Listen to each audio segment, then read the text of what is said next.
Saya justru menantang siapapun. Saya lihat di Indonesia mungkin terlalu mudah ya jadi ustadz ya. Ya jauh banget dari yang namanya gelar seorang ustadz. Anda ini, saya sudah lapor nih. Tiba-tiba mereka datang minta selah damai dan mereka mengaku bahwa dia tidak sepeser pun menerima bayaran ya, tidak sepeser pun. Padahal itu jelas MOU ada, bukti transferan juga ada, bisa kita nanti buktikan. Tapi bukti-bukti itu sudah saya serahkan kepada kuasa hukum kami. Saya pernah waktu itu dia kepergok selingkuh, saya tampar dia balik tampar saya. Dia mau bersumpah ya sok atuh mangga. Saya mah sekarang udah apa ya Mbak ya, capek ditutup-tutupi juga. Saya justru menantang siapapun.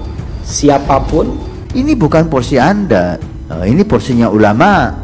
Kadang-kadang artis bicara agama. Ini bukan porsi Anda, ini porsinya ulama. Kalau sampai hari Minggu tidak ada permohonan untuk Anda, Pak Tisna, Pak Suwarna meminta maaf, maka Senin saya akan minta untuk ini proses dilanjutkan.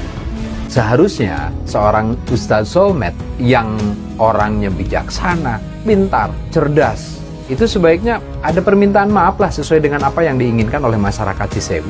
Bahwasanya saya tidak jadi datang ke Cisewu karena alasan A, B, C. Kendatipun waktu itu katanya dia sudah sampai ke wilayah Talegong, yang tinggal beberapa kilo lagi sampai di Cisewu. Mungkin karena sudah umrah 2 kali, misal pimpin jamaah, atau mungkin bacaannya cukup bagus, udah langsung jadi ustadz. Ini beda sama budaya di Indonesia. Budaya di Indonesia mungkin sebuah kehormatan memanggil seorang ustadz walaupun hanya bisa baca Al-Fatihah ya. Jadi terlalu banyak ustadz, tapi mudah-mudahan mereka begitu mendapatkan gelar nama ustadz atau ustadzah, mereka siap insya Allah bertanggung jawab di hadapan Allah Subhanahu wa Ta'ala. Label ustadz dalam pemikiran orang awam seperti saya gitu ya, itu label yang sangat istimewa. Ustadz itu diibaratkan sosok yang mewarisi sifat dan sikap para nabi dan rasul. Pastilah ketika ada masalah, dia akan sangat sabar, akan sangat bijak, akan bisa menyelesaikan sebuah permasalahan dengan damai dan santun. Semua bicara tentang agama. Dia bodoh, maaf kadang-kadang pejabat. Bukan kita menghinakan mereka, tapi bukan porsi Anda. Ini porsinya ulama. Kadang-kadang artis bicara agama. Ini bukan porsi Anda, ini porsinya ulama. Saya sebagai warga masyarakat yang tinggal di wilayah tersebut merasa kecewa.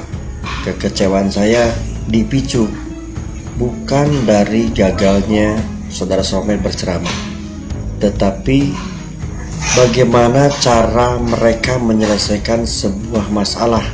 Padahal banyak cara yang diajarkan oleh Islam dalam hal menyelesaikan sebuah perkara. Belum dibayar dan tidak dibayar dan tidak tahu angka 25 juta. Saya justru menantang siapapun yang merasa mengeluarkan uang 25 juta untuk saya tantang, tunjukkan buktinya. Mari kita jebloskan rame-rame ke penjara.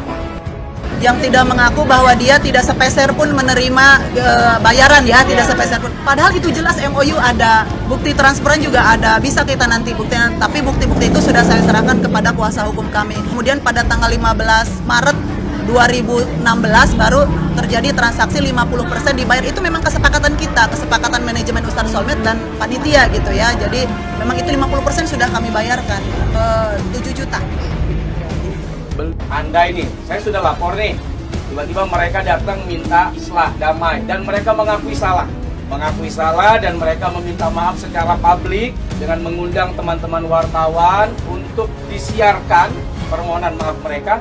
Tentu saya akan mungkin ada inisiatif ya dari Pak Hotman Paris sebagai pengacara kondang juga. Beliau Pak Hotman Paris dalam Man Paris Show gitu di iNews berencana untuk memfasilitasi untuk Tidak baik yang dilakukan. Saya kaget dong. Apalagi sampai melebihi batas kewajaran. Ke perempuan tuh kurang menghargai. kurang menghargai perempuan. Ya kalau soal pemukulan, saya pernah waktu itu dia kepergok selingkuh, saya tampar dia balik tampar saya. Dia mau bersumpah ya sok atuh mah enggak. Saya mah sekarang udah apa ya Mbak ya, capek ditutup-tutupi juga. Ya kan? Itu bukan aib Mbak.